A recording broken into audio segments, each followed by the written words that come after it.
Around mid-morning on November 29, 1943, over northern Germany, at roughly 24,000 feet, the B-17F Rikki-Tikki-Tavi began to fall behind, and the first German fighters were already closing.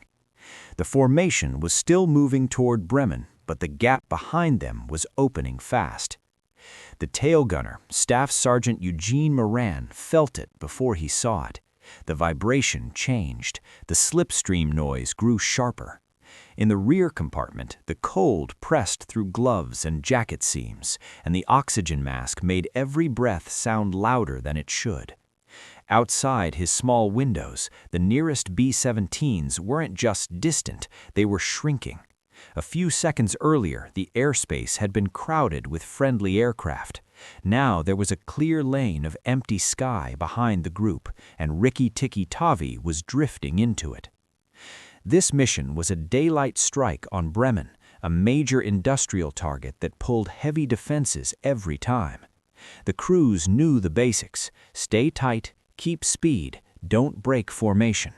The safest place a B-17 could be was inside the box, where every gun overlapped. But once a B-17 slipped out of that pattern, it stopped being part of a wall and turned into a single target. Moran was locked into the tail. He couldn't walk forward to help. He couldn't see the pilots. He had only the intercom, the small view behind him, and the twin .50 caliber guns in front of his shoulders. The first constraint was mechanical and tactical. The aircraft was losing position, and every extra yard of separation made it easier to attack. The second constraint was personal.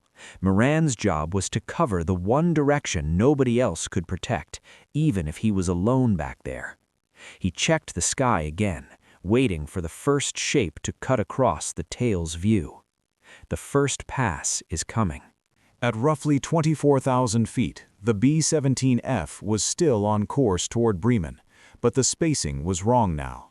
The rest of the group kept moving ahead in a clean, steady line, and Rikki-Tikki-Tavi was no longer holding the same place in the box. From Moran's tail position, the change was unmistakable. The bombers ahead didn't just look farther away, they looked organized. They stayed level and tight, with the sunlight catching their wings in brief flashes as they held formation. Behind them, the sky opened into empty space. A straggler was a bomber that had stopped being protected by overlapping guns. In the middle of a formation, a fighter had to risk fire from several directions at once. Out here, a fighter could set up a cleaner angle, pick the timing, and make repeated passes. Moran kept his eyes moving in short, controlled sweeps. He watched the high rear quarter first, then the low rear quarter, then straight back. The window frames cut his view into narrow sections, and he worked each one, forcing himself not to stare too long in a single place. He didn't fire just because he saw movement. Ammunition was limited, the guns could jam, and firing early also gave away range and angle. The intercom carried short calls from the crew, quick and clipped. No one had time for extra words. They already knew what was happening. Then the first shapes appeared at the edge of Moran's vision, small, fast, and coming in from behind with purpose. He tracked them in, steadying the guns, waiting for the distance to close in to a range that mattered. The fighters split slightly, one rising, one dropping, and Moran held his fire until the lead aircraft filled the sight picture. Then he squeezed the triggers, and the tail guns began to speak. The tail guns rattled through the rear compartment, the vibration running up Moran's arms and into his shoulders. The smell of cordite mixed with cold oxygen air, and empty brass bounced and spun before dropping out of sight through the floor openings. Through the sight, the nearest fighter was no longer a blur. It was a hard shape with wings and a nose pointed straight at him. Moran corrected in small movements, tracking the aircraft's drift, keeping the leads steady. He wasn't thinking in sentences now. He was counting distance, angle, closure speed. The fighter broke slightly to one side, and Moran followed it with a controlled sweep, still firing in bursts. The tracers reached out behind the B-17, and the attacker snapped away, rolling out of the line of fire. For a moment, the space behind the bomber cleared. Moran didn't relax. He knew what usually came next. A single pass was rarely the plan. Fighters worked in pairs or sections, taking turns until the bomber's defenses weakened. The second attacker came in lower, angling up toward the tail. Moran shifted down, centered the sight, and fired again. Then the rear of the aircraft jolted. It wasn't the violent punch of a direct explosion. It was a sharp, heavy impact that traveled through the structure, followed by a sudden metallic buzzing that didn't belong. The B-17 had been hit, and the hit was close enough that Moran felt it more than he heard it. His hands tightened automatically. A second later, pain arrived, hot, precise, and immediate. Something had struck him in the arm, and he could feel warmth spreading under the layers of clothing. He checked it quickly, not taking his eyes off the rear window for more than a beat. Blood was already working through fabric at the sleeve. His first thought was practical, not emotional. Could he still move the guns? He flexed his fingers. He kept the grip. The arm responded, but slower, and with a dull pull that wasn't there before. The fighters were still out there, and the B-17 was still alone. Moran reset his stance, forced his breathing back into rhythm through the mask, and waited for the next pass, because the tail had started to shake in a way that meant something was coming apart. Moran kept his eyes behind the aircraft, but the B-17 no longer felt steady. The tail section had a new vibration, a constant tremor that came and went with changes in speed and airflow. His injured arm was still usable, but he could feel the strength leaking away. Every adjustment of the guns carried a sharper drag through muscle and joint. He forced his grip tighter, not because it helped, but because he couldn't allow his hands to loosen. Another fighter slid into view, coming from the rear quarter with a shallow dive. Moran tracked it, waiting until the aircraft crossed into the narrow zone where his fire could do something real. Then he fired in short bursts again, correcting between each burst, keeping the stream of tracers just ahead of the nose. The attacker broke off, rolling away. Almost immediately, a second fighter replaced it, coming from the opposite side. This was the routine. One would draw fire and force the tail gunner to commit to an angle. Another would try to use the opening created by that movement. From the outside, it looked coordinated and efficient. From Moran's position, it was relentless. He swung the guns across, fired, and watched the fighter flash past beneath the tail. Then the B-17 shuddered harder, as if someone had grabbed the airframe and shaken it. A sharp clanging sound rang through the rear structure. Over the intercom, voices rose for a moment, short, urgent calls. The words weren't always clear through the headset, but the meaning was. Something important had been damaged. Moran glanced forward as much as he could from the tail position. Smoke wasn't pouring in, but the aircraft had begun to drift again, slipping farther away from the protective mass ahead. The fighter problem wasn't getting better. It was getting easier for them. Transition. The B-17 starts to come apart. Another burst of impacts hit the rear section, and Moran felt the aircraft twist slightly under him. The vibration changed into a harsher, uneven shake, as if part of the tail was no longer aligned with the rest of the fuselage. For the first time, Moran understood that this wasn't only about surviving passes. The bomber itself might not stay in one piece long enough to reach Bremen, let alone return.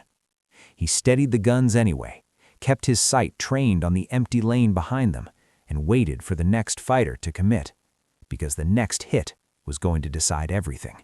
It didn't happen all at once, not as a clean snap, not as a single blast that ended it in a second. The B-17F absorbed another series of hits, and the rear section answered with a deeper, heavier shudder. The shaking moved from a vibration into a slow, uneven bucking that made Moran brace his boots harder against the floor. Then came a sound he didn't recognize at first, metal tearing under load. A moment later, the tail dropped. Moran's stomach lifted as the aircraft's attitude changed. The view through his windows shifted abruptly downward, and the world outside tilted. For a fraction of a second, the bomber felt weightless, as if it had lost the ability to hold the same line as the rest of the formation. He tightened his grip, instinctively pulling himself towards the guns, but the structure around him was no longer behaving like part of a single aircraft. The rear compartment lurched again, and this time the movement was wrong. The fuselage was separating. There was no clean corridor forward. The tail gunner's position was already isolated in normal flight, and now it was becoming something worse.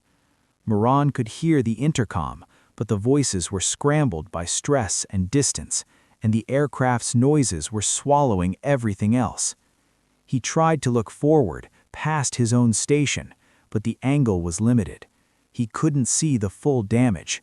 He could only feel the airframe shifting under him, and the sudden wind pressure changing around seams and panels. Then the rear section jolted hard, and the line between rear compartment and aircraft stopped being theoretical. It was physical. Something had torn open. Cold air surged in faster, louder, and sharper, turning the compartment into a rushing tunnel. Moran's oxygen mask held, but the airflow tugged at straps and clothing. The guns remained in front of him. The sight was still there, so he stayed on it. He scanned the open sky behind, fighting the urge to stare at the damage, because fighters weren't going to pause just because the bomber was breaking apart. A fighter crossed into view again, quick and confident, coming in from the rear quarter as if nothing had changed. Moran brought the guns onto it, ignoring the pain in his arm, ignoring the shaking platform beneath him, and fired another controlled burst. The tracers reached back into the empty lane behind the bomber. The fighter slipped away. Another shape replaced it, circling for a better angle. Moran stayed fixed in the tail, still firing, still tracking, because he didn't know what the pilots could control anymore, and he couldn't afford to stop until the sky behind them was clear. But the aircraft was coming apart faster now, and the next seconds would decide whether Moran was still part of Rikki-Tikki Tavi or falling with its tail into open air. The next jolt wasn't a vibration anymore. It was a separation with weight behind it. Moran felt the rear of the B-17 drop again, and then the forward motion changed. The pull of the bomber's engines wasn't carrying him the same way. The sound of airflow rose into a constant roar, and the compartment around him began to yaw and wobble as if it had lost its anchor point. For a second, it was hard to understand what he was seeing. The horizon didn't stay level. The view behind him wasn't behind in the normal sense. It was a spinning section of sky, clouds, and distant aircraft that slid past his windows at angles that made no sense for level flight. Then the truth settled in. He was no longer in the back of a damaged bomber. He was in the tail of a bomber that had broken away. The tail section was still intact enough to hold him and the gun mount, but it had no engines, no cockpit, and no way to hold a course. It was falling, pushed and twisted by slipstream, descending through cold air with nothing to stabilize it. Moran kept both hands on the guns because it was the only solid point in front of him. His wounded arm burned with every correction, but the pain was secondary to staying upright. The intercom wasn't giving him anything usable now. If voices were still coming through, they were buried under wind and structural noise. He couldn't tell if the rest of the crew was still alive. He couldn't tell if the forward section was still flying or already going down ahead of him. What he could tell was that he was still under attack. A fighter cut into view, making a quick pass across the rear quarter. The German pilot was no longer firing at a complete aircraft. He was firing at a falling section, trying to finish what the flak and earlier hits had started. Moran tracked the fighter through the broken geometry of his windows and fired in short bursts, refusing to waste ammunition. The tracers arced out and disappeared into the distance, and the attacker rolled away. the tail section continued to tumble. He forced himself to reset, to find down again, to bring the sight back to a stable point, even though stability didn't exist anymore. Another fighter came through, lower this time, rising slightly as it crossed behind him. Moran fired again, and the recoil shook the gun mount against the torn structure. He couldn't tell if he hit anything. There was no time to confirm. The only rule left was that if a fighter filled the sight picture, he had to answer it. The air grew thicker as he dropped. The roar of wind changed tone. The cold was still biting, but now it was mixed with the first faint sense of speed becoming something else. Less altitude, more pressure, more strain on the remaining metal around him. He thought about getting out. The parachute was there, the procedures were known, but leaving wasn't simple from this position. The tail gunner's compartment didn't offer an easy exit even in a stable aircraft, and this wasn't stable. The opening forward was torn and partially blocked by twisted structure. The floor wasn't flat, the walls were shifting under load. If he tried to crawl, the next tumble could throw him into the gun mount or out through the wrong gap. So he stayed where he was, doing what he could still do. He kept scanning. He kept firing only when the range made sense, and he held on through each new lurch as the tail section dropped toward the clouds below. For the first time, the world beneath him wasn't abstract. It wasn't a distant map target or a vague direction over Germany. He could see layers of cloud and the faint suggestion of darker ground through breaks in the overcast. Whatever happened next would happen fast. Because if Moran didn't find a way out of the falling tail soon, he was going to hit the earth, still strapped to the guns. As the tail section dropped through thicker air, the motion changed. The wild spinning became less violent, but it didn't become safe. Instead, it turned into a heavy, uneven rocking, an unstable glide that kept trying to roll over. Moran used the gun mount to hold himself centered. The metal under his gloves was cold enough to bite, and the wounded arm shook when he pulled against it. He could feel fatigue spreading through his shoulders and back, the kind that came from fighting both gravity and fear at the same time. He forced his eyes to keep working. Cloud filled most of the view now, broken in places by darker gaps. Through those gaps, the ground appeared in brief flashes, fields and roads that were still far away, but no longer distant. He checked his oxygen mask by touch, then the parachute straps. Everything was still on him.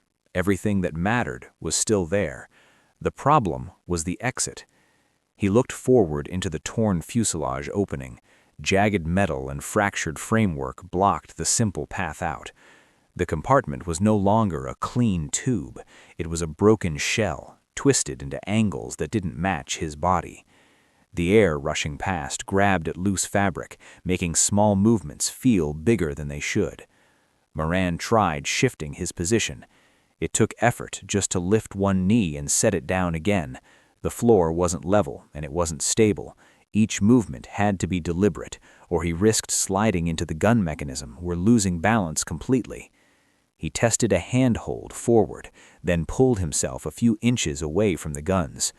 The tail section lurched, and he stopped immediately, bracing again. If he tried to crawl at the wrong moment, the next roll could throw him against the structure hard enough to knock him unconscious. And if that happened, the parachute wouldn't matter. Moran stayed still long enough to read the motion again. He waited for a brief moment when the rocking eased, when down felt consistent for more than a second. Then he moved. He shifted his weight forward, pulling his body toward the torn opening inch by inch. The wounded arm didn't want to cooperate, but he made it work. He hooked his boot against a frame piece and used it to push. The noise of wind was constant, but he could hear smaller sounds inside it, metal rattling, fabric snapping, the faint clink of his own equipment. He reached the opening and looked out. There was no solid platform, just rushing air and cloud below. He didn't have time to calculate anything beyond the immediate. The tail section was still falling, it was still unstable, and every second he stayed inside it increased the chance that the structure would break again or slam him into something he couldn't survive. He tightened his grip on the edge of the torn fuselage, shifted his body into position, and prepared to drop away from what was left of the bomber. But the tail section rocked once more, and Moran had to wait for the next small window of steadiness, because jumping at the wrong instant could tangle his chute, and he wouldn't get a second attempt. The rocking eased for just a moment, not calm, not stable, but predictable. Moran didn't hesitate. He pushed himself through the opening and away from the broken tail section, letting the slipstream grab him the instant he cleared the metal. For a second, he dropped hard, arms and legs forced outward by the rush of air. The noise changed immediately. Inside the compartment, wind had been loud. Outside, it was consuming. It pressed against his mask and goggles and flattened his clothing tight to his body. He forced his hands to the ripcord. Training mattered here, not because it removed fear, but because it gave him something to do without thinking. He found the handle and pulled. Nothing happened for a fraction of a second that felt longer than it was. Then the parachute opened with a violent jerk that snapped his body upright and drove pain through the wounded arm. The harness bit into his shoulders and legs. His head swung forward, and for a moment his vision blurred. But the canopy was above him. It held. He was alive in the air. The clouds were close now, and he dropped into them, the world turning white and featureless. The cold remained, but it felt different under the canopy, less sharp, more damp. Moisture formed on his goggles, and he blinked hard to keep his view clear. Below the cloud layer, shapes began to return. Fields, a thin line that might have been a road, patches of darker woodland. He looked for the tail section. It was still falling, but it wasn't drifting near him anymore. It dropped away at an angle, disappearing into cloud and reappearing again in brief, broken glimpses. Somewhere ahead and above, he could still see distant aircraft, small dots against the brighter sky. He couldn't tell which were American bombers and which were fighters. At this distance, they were only movement. The war had moved on without him. He checked his arm. Blood had soaked through the sleeve, darker now in the cold air. The pain wasn't clean anymore. It was heavy and constant, the kind that made each movement feel slow. He forced himself to keep scanning the ground. A parachute descent gave time, but it didn't give safety. Not over Germany, not in 1943. Landing was only the next phase. He adjusted his body position under the harness, trying to reduce rotation. The chute swung lightly, and the ground grew clearer through breaks in the cloud. The fields below were closer now, close enough that he could pick out boundaries and scattered buildings. He didn't know if civilians were there, or soldiers, or both. All he knew was that he was coming down alone. And as the earth rose toward him, Moran understood the next decision wouldn't be made with guns. It would be made the moment his boots touched German soil. The ground rose quickly once Moran dropped below the cloud base. The descent felt slower under the parachute, but the approach was steady, and there was no changing direction in any meaningful way. A patchwork of fields spread out beneath him, divided by hedgerows and narrow lines that could have been roads or drainage ditches. Off to one side sat a small cluster of buildings, dark roofs against pale ground. He couldn't tell if it was a farm, a village edge, or something used by the military. He kept his legs slightly bent, preparing for impact. The parachute swung gently, and he tried to face into the wind as best he could, using small shifts of weight. The injured arm made it harder to control the risers, but he forced his grip to hold. His breathing sounded loud inside the oxygen mask. He pulled it down once he was sure he had enough air, letting the colder, thicker air hit his face. It stung, but it cleared his head. He watched for hazards. A line of trees, a fence, a ditch, anything that could break an ankle or drag him across the ground. The last seconds came fast. Moran hit the field hard, feet first, and went down on one knee. The parachute dragged him a short distance before he managed to pull himself onto his side and fight the canopy's pull. He grabbed at the lines and worked them free, trying to collapse the chute before it carried him farther into open view. Then the canopy slackened, folding down into the grass.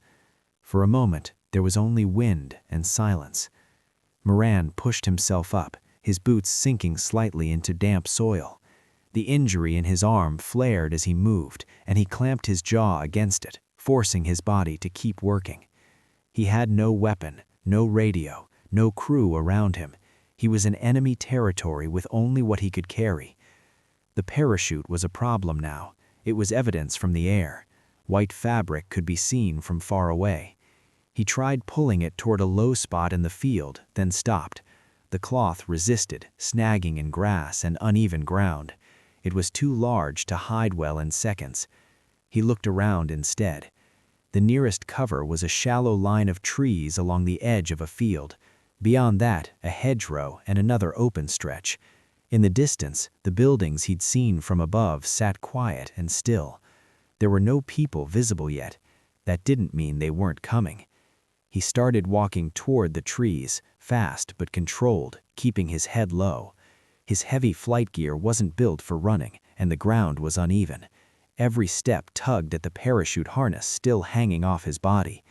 He worked the straps loose as he moved, shrugging out of them with one shoulder at a time. The injured arm made it clumsy, but he kept going until the harness dropped away behind him. At the tree line, he slipped into shadow and stopped long enough to listen. No engines, no shouting, no footsteps close enough to confirm. But the air carried distant sounds that weren't natural. Somewhere farther off, there was movement in the sky, aircraft noise that came and went, faint through the wind. The battle hadn't ended, it had only shifted away. Moran moved along the trees, staying inside cover where he could. He tried to orient himself by the sun and the line of roads in the distance, but he didn't have a map. He was guessing with what little he could see. Then he spotted motion near the buildings. A figure, then another, emerging behind a structure and moving into the open. Too far to read uniforms clearly, too far to know if they were civilians, local police, or soldiers. He froze and watched. The figures didn't run. They moved with purpose, scanning the ground. One pointed and the group shifted direction. They weren't wandering, they were searching. Moran turned away from the buildings and moved deeper along the hedgerow, choosing the direction that kept the structures behind him. His breathing was louder now, the cold air cutting into his throat. He forced himself not to sprint. Sprinting would burn out what little energy he had left, and it would make noise. He needed distance and concealment more than speed. But each minute on the ground increased the odds that someone would spot him, or that a patrol would cut off his path without him seeing it in time. He kept moving, field to field edge, using trees and hedgerows where he could, crossing open stretches only when he had no other choice. Then, ahead of him, another figure appeared closer than the first group, standing near a break in the hedge, watching the field with a stillness that didn't belong to a farmer at work. Moran froze instantly, heart hammering, because the next seconds would decide whether he could keep running or whether he was already surrounded. Moran stayed frozen in the shadow of the hedgerow, breathing as quietly as he could. The figure ahead didn't move much, but it wasn't working the land either. It stood in a place that made sense for watching a crossing point, where the hedge opened and the field could be seen clearly. Moran eased back a step, careful not to snap a twig or shift the brush. His boots were heavy, and the ground was damp enough to pull at each step. He kept his injured arm close to his body, using the other hand to steady himself on the hedge's thicker branches. He waited for the person to turn away. It didn't, so Moran began to move sideways instead, taking the long way along the hedgerow, trying to keep cover between them. The line of trees and brush was thin in places, and he had to choose each opening carefully, a few yards at a time. Stop.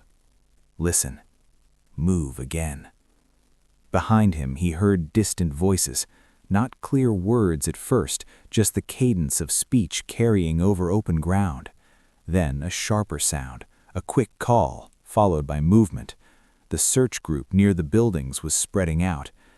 Moran kept his eyes low, scanning for shapes that didn't belong, a helmet edge, a rifle barrel, a man standing too still in a field. The hedgerow bent slightly and opened into another stretch of grass and soil. To cross it, he would have to step out into the open for several seconds, with no cover and no way to hide if someone looked his way. He waited again, watching the distant figure shift position. Then he moved. He crossed quickly, not running but fast enough to minimize time exposed.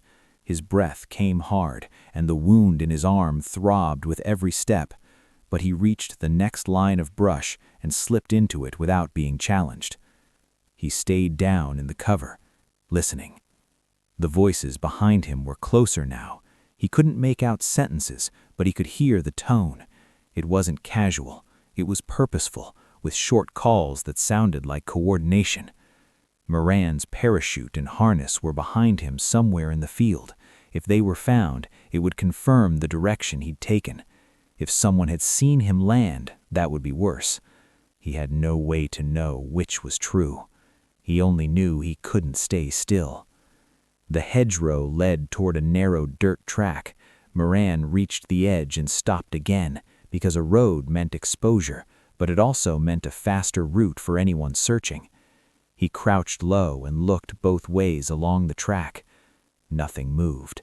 No vehicles, no men. But the road cut the landscape into clear sight lines. If he stepped onto it and someone turned a corner, he would have nowhere to disappear. He chose a crossing point where the hedge was thickest, then moved quickly over the track and back into cover. On the far side, the ground dipped slightly and the brush grew denser. It gave him a better chance to stay hidden, and he followed it, keeping his body angled away from the buildings and away from open fields. The air had the smell of wet soil and winter vegetation. Somewhere ahead, a bird startled and moved off with a quick flutter. Moran paused, not because he feared the bird, but because any sudden sound could draw a human eye. Then he heard footsteps. Close. Not behind him this time, off to his right, moving along the same line of cover, approaching at a steady pace. Moran turned his head slowly, trying to locate the sound without making his own. A man came into view through the branches, close enough now that Moran could see the outline of a cap and the way the figure held his arms as he walked. It wasn't a farmer carrying tools. It looked like someone moving with intent, scanning left and right. Moran lowered himself even more, pressing into the brush. The man stopped for a moment, looked toward the field, then stepped forward again. The gap between them shrank to a few yards. Moran's heart pounded hard enough that it felt like the man might hear it.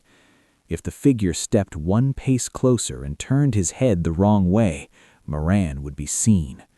It happened in an instant. The man's head turned, eyes cutting through the hedge at the exact place Moran was crouched. There was a brief pause as recognition formed. Then the man shouted. Moran didn't wait to learn the language. The meaning was clear.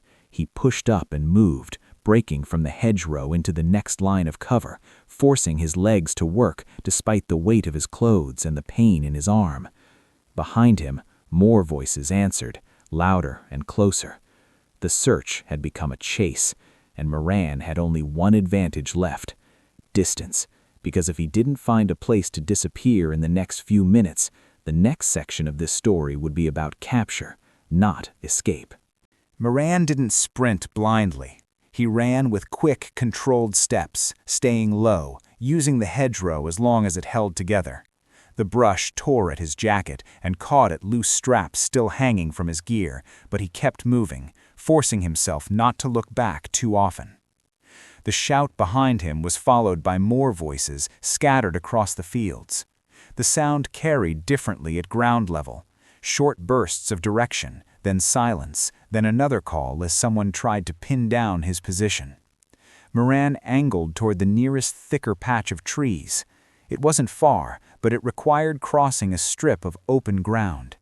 He waited for half a breath, then broke into the open. His boots hit uneven soil, and he nearly stumbled. The wounded arm flared as he threw it out instinctively for balance. He recovered and kept running, head down, pushing for the tree line. A few seconds later, he reached the cover and disappeared into it.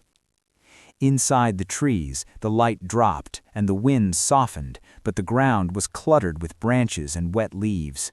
Moving fast meant noise.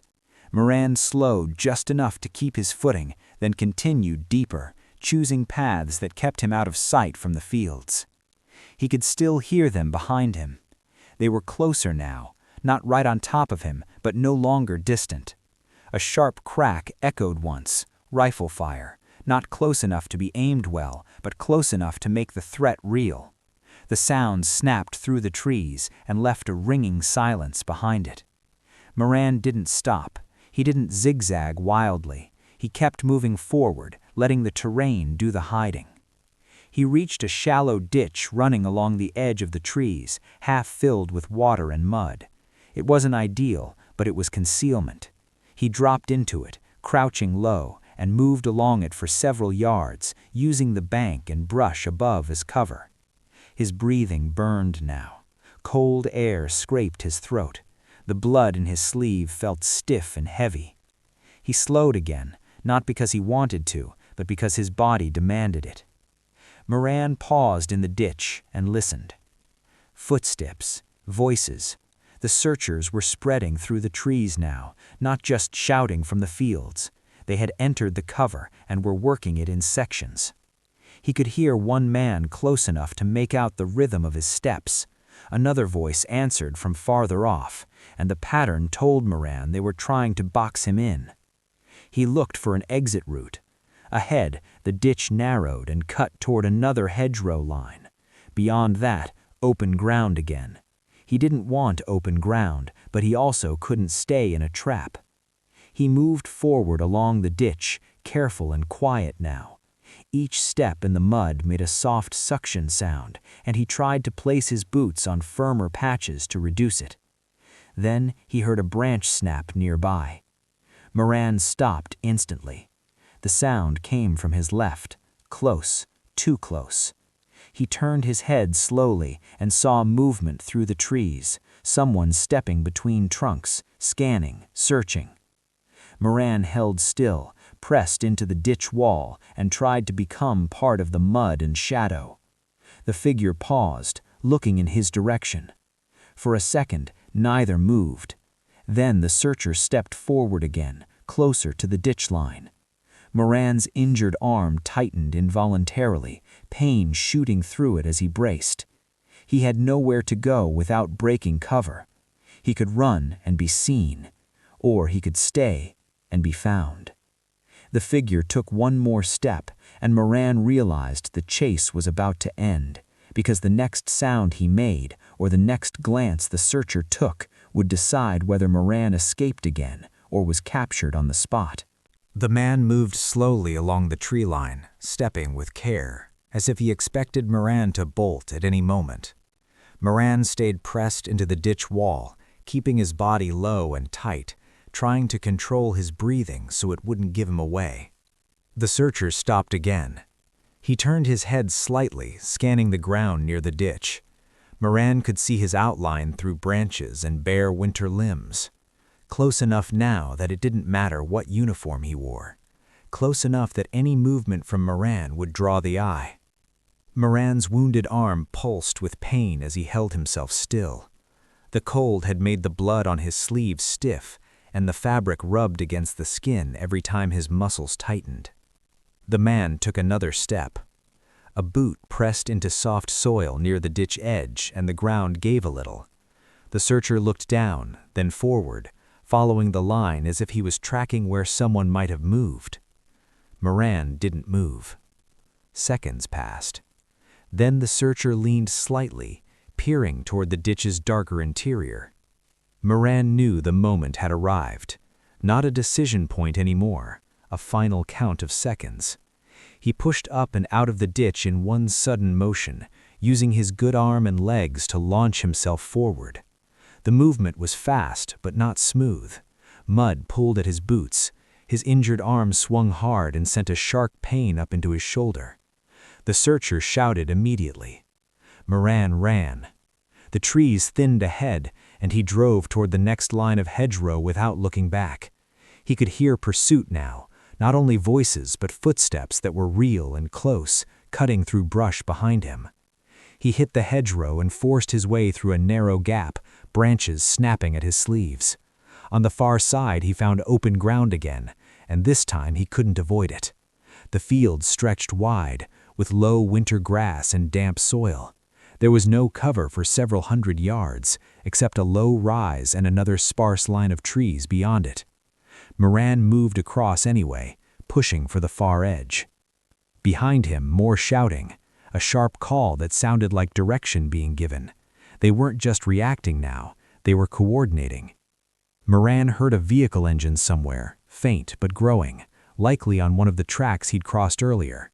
The sound carried over open land, and it meant the search was expanding beyond men on foot. He forced his pace to stay steady. Sprinting would burn him out too quickly, but walking was no longer possible. The ground rose slightly, and when he reached the crest, he saw something that stopped him for a fraction of a second. Ahead, near the next line of cover, another figure moved. Not close enough to read details, but close enough to confirm the direction was compromised.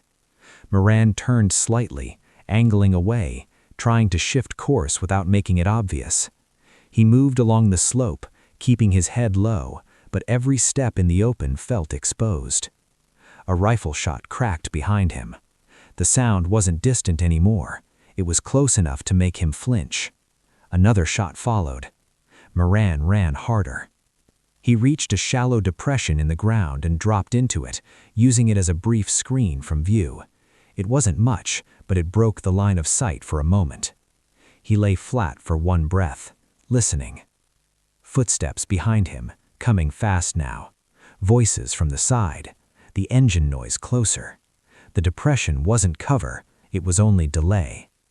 Moran pushed up again, trying to move out before the men behind him reached the rise. He started toward the closest hedgerow line, but a shout came from the direction he was running. Someone had seen him. A man emerged from behind a tree line, cutting across the field at an angle. Another figure appeared farther left, moving in to close the gap. The pattern was clear now. They weren't chasing in a straight line. They were surrounding. Moran turned again, searching for a break, a narrow lane of open ground that wasn't watched. He couldn't find one. His breathing was ragged. The injured arm felt heavy, and his hand began to go numb at the tips of his fingers. Cold and blood loss were catching up, and there was no time left to manage either. He slowed without meaning to. His legs still moved, but the speed was draining away. Then, a sharp command came from ahead. A man stepped into view with a rifle held ready, not firing, but aimed in a way that didn't require explanation. Moran stopped. He raised his good hand first, then the other as high as his injured arm would allow. The pain shot through him and made his jaw tighten, but he kept the hand up. The searchers approached carefully, weapons pointed, watching him for any sudden move. Moran stood still and let them close. A searcher reached him and grabbed at his jacket, pulling him slightly off balance. Another moved behind him, hands rough and quick, checking pockets and gear. Someone spoke sharply, and another answered. Moran didn't understand the words, but the tone was enough. They weren't going to shoot him in the field. They wanted him alive.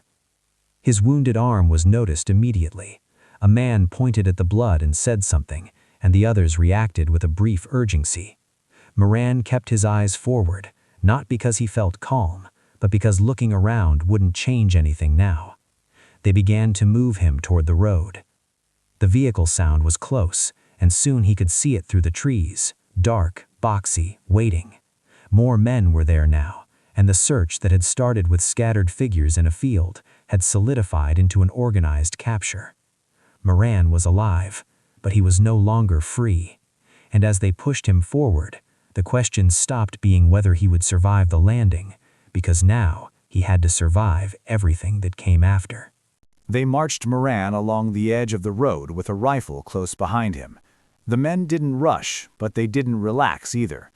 Every few steps, one of them looked him over again, as if confirming he hadn't changed into someone else.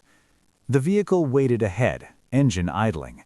When they reached it, a man grabbed Moran's sleeve and pulled him toward the rear. Moran climbed in awkwardly, the wounded arm stiff and heavy at his side. The inside smelled of damp wool and fuel. The door shut and the sound of the outside world disappeared into a low, enclosed rumble as the vehicle moved. Moran sat rigid, keeping his balance as the road jolted beneath them. His hands were empty, his gear stripped down to what couldn't be removed quickly. He was still wearing his flight clothing, but it felt useless now. Too bulky, too obvious, too American. He looked down at his arm. The blood had slowed, but the sleeve was dark and sticky, and his fingers were pale from cold and strain. He flexed them again, forcing sensation back into them. No one spoke to him in a way he could understand, but they watched him constantly. The drive wasn't long. The vehicle slowed, turned, and stopped. When the door opened, Moran blinked against daylight and saw a small local building, official in its shape and purpose even if he couldn't name it. He was pulled out and guided inside. The room was plain, hard walls, minimal furniture, a smell of smoke and stale air. Men moved with practiced routine, not with excitement. Moran wasn't the first airman they'd processed, and he wouldn't be the last. They took what remained of his personal items, any papers, anything with markings. They checked him again, quick and efficient. Then someone gestured for him to sit. He lowered himself carefully, because the act of sitting made the wounded arm throb harder. He kept his posture straight anyway, eyes forward, breathing steady through his nose. The minutes dragged. Occasionally someone entered and looked at him, then left without speaking. A few words were exchanged between Germans in the room, short and clipped, as if confirming details. Moran understood none of it, but he understood the structure. This wasn't the end point. It was the beginning of a system. A man finally stood in front of him and spoke directly, voice even, not shouting. Moran caught a few sounds that might have been names or units, but he couldn't be sure. He answered in English with what he was trained to say. Name, rank, serial number. Nothing more. The German tried again, changing tone slightly, as if offering an easier route. Moran repeated the same information. He kept his voice calm, not because it felt calm, but because showing strain would invite pressure. The German stared at him for a long moment, then nodded as if confirming what he expected. Moran was moved again, down a hallway, then into another room where the air was colder.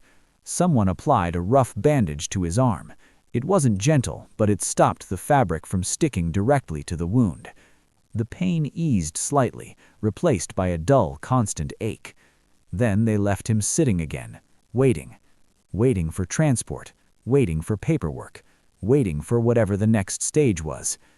He couldn't see the sky anymore. He couldn't hear aircraft. He couldn't feel the wind. Only the slow movement of guards and the sense of time stretching out. And as Moran sat there with his arm bound and his freedom gone, he realized the survival test hadn't ended with the parachute, because the next phase would be months long, and it would start the moment they loaded him onto the train. The next movement came without warning or explanation. A guard opened the door, called out, and Moran was brought to his feet and pushed into a corridor where other prisoners were already gathered. Most were airmen. He could tell by the flight clothing, the posture, the tired way they held themselves. Some had bandages, some looked untouched but hollowed out by shock. No one spoke much at first, because no one knew who might be listening or what might be understood. They were moved outside again, across a yard, then into another vehicle. This one was more crowded. The ride was longer.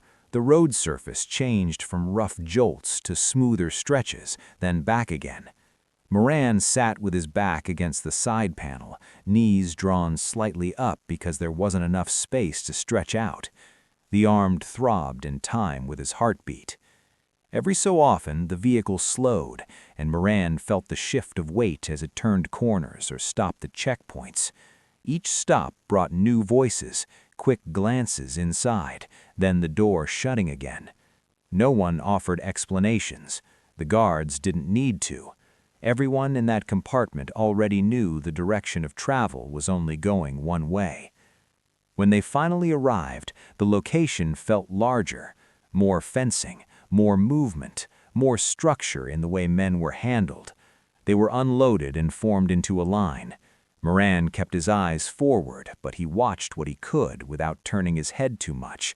Guards positioned at regular intervals, rifles held in a relaxed but ready way, the pace of men who had done this many times. Inside, the processing was repeated. Names, ranks, serial numbers, a brief examination of injuries, searches again, thorough enough that even small items were taken, watches, cigarettes, bits of paper, anything that could be useful later or traded. Moran answered the same way every time. Calm voice, minimal information, no extra words. It wasn't courage, it was routine, and it was discipline. At some point he was given water, later something to eat, simple and plain. The act of chewing felt strange, as if his body didn't remember that food was a normal thing after what had happened in the air. He sat with other prisoners in a room that held too many men and not enough air. The conversation stayed low, broken, and cautious. A few asked brief questions. What crew? Where down? Anyone else seen? Moran answered what he could, honestly but briefly. He didn't know where the rest of his crew was. He didn't know what happened to the forward section of Rikki-Tikki-Tavi. He only knew he had come down alone and been caught quickly. The words felt small compared to the scale of the mission they had been part of only hours earlier. When the transport came, it was by rail. They were marched in another line, out into colder air toward the waiting cars. Moran recognized the shape of a freight wagon and felt something tighten in his chest. Not panic exactly, but the clear understanding of what it meant. This was not a short move to the next town. This was the step into long captivity. They climbed into the car. The inside was bare wood, a hard floor, little light. The door slid shut with a final sound that made the space feel smaller than it already was. The train began to move. At first it was slow, a steady pull that settled into rhythm. The car creaked. Men adjusted positions, trying to find a way to sit that didn't crush knees and shoulders against each other. Moran leaned against the wall and closed his eyes briefly, not to sleep, but to conserve effort. His arms still hurt, but the bandage held. The cold worked into everything now, not the sharp cold of high altitude, but a ground cold that stayed and didn't leave. He listened to the sounds beyond the wooden walls. Wheels on track, occasional distant voices, a whistle. Time became hard to measure. At some point, the train stopped, then started again. Another stop, another start. Each time, the door stayed closed. Men talked less. The longer the ride continued, the more everyone seemed to withdraw into themselves, each mind working through its own unknowns. Where are we going? How long? What happens next? Moran didn't have answers. He only had the facts he could hold on to. He was alive, he was a prisoner, and he had done what he could when the B-17 broke apart over Bremen. Now survival would depend on a different kind of endurance. And when the train finally slowed again and the voices outside grew louder, Moran opened his eyes, because whatever waited at the next stop would define the rest of his war. The train slowed into a longer stop, and the change was clear even from inside the freight car. The voices outside weren't just passing conversation. They had the clipped rhythm of orders and replies. Boots moved along the platform. Doors banged. Metal clinked against metal. Then the door of Moran's car slid open and cold air rushed in. Light spilled across the floorboards, and the guards outside shouted for them to move. Moran blinked, climbed down carefully, and joined the line of men forming on the ground. His arm was still bandaged, but the stiffness had settled deeper now, as if the whole limb belonged to someone else. The place around them looked built for one purpose: fences, wire, guard posts, a gate line that controlled the flow of bodies. Everything placed to keep men in, not to keep danger out. They were marched forward in a column, watched from both sides. Moran kept his face neutral and his eyes forward, but he took in what he could without staring. A camp. Not a local holding point, not a temporary stop, a destination. Inside the perimeter, the routine began again, but stricter. Men were separated, counted, checked. Orders came in quick bursts, and every motion was directed. Moran saw other prisoners already inside, moving in smaller groups. Their faces carried a different kind of tiredness, not the shock of a sudden capture, but the wear of time. They were brought into a registration area. Names were recorded, details written down. Moran gave what he was required to give: name, rank, serial number, nothing more. He was searched again, thoroughly. Anything that had slipped through earlier was found now. The process was efficient, practiced, and impersonal. No one needed to be cruel for it to feel controlling. The structure itself did that. When the search was finished, Moran was moved along, guided by gestures and shouted instructions. He didn't resist. Resistance here wouldn't change the outcome. It would only change the treatment. He was placed with a small group of other airmen, men who looked as if they had come in on different days but had been routed into the same holding space. A few eyes met his. No greetings at first, just quick assessments. Who's new? Who's hurt? Who looks likely to collapse? Then one man spoke quietly, asking where he'd come down. Moran answered in a low voice, "Near Bremen." The others nodded, as if that explained the rest. He was assigned to a barracks and moved with the group across packed ground. The building was long and plain. Inside, the air was stale with too many bodies and too little ventilation. Wooden bunks lined the walls, stacked in tiers. Blankets were thin. Space was minimal. Moran found a place and sat down slowly, feeling the weight of exhaustion settle into him the moment he stopped moving. His injured arm ached constantly now, and the bandage was dirty at the edges. Someone nearby offered a quiet word about the camp routine, roll calls, food lines, the importance of staying alert without looking defiant. Moran listened without asking too many questions. He already understood the basic reality. Survival here wasn't about one decision in a single minute. It was about enduring every hour without giving away more than necessary. He lay back and stared up at the underside of the bunk above him. Somewhere, outside, a guard called out. Boots crossed gravel. The sounds were steady, repeating, meant to remind the camp that control never slept. Moran closed his eyes again, not to rest fully, just to gather enough strength to face whatever came with the morning, because tomorrow wouldn't bring another mission briefing or a formation climb. It would bring the camp's first full day, and he would have to learn its rules fast. Morning did not feel like a new start. It felt like the continuation of capture. Moran woke in the barracks cold and stiff, his injured arm still bandaged and aching. Men moved quietly around him, already trained by the place to speak less and watch more. Outside, roll call began. Lines formed. Guards counted slowly, taking their time, making sure everyone understood who controlled the hours. Afterward came thin food, more waiting, and the same routine repeated. The camp didn't need chaos to wear men down. It used predictability. Moran listened, learned, and kept himself steady. He spoke only when necessary. He watched how other airmen survived the small moments. He protected his wounded arm and forced his fingers to keep moving. Whatever had happened to Rikki-Tikki Tavi, whatever had happened to his crew, he had no answers yet. He only had one clear truth.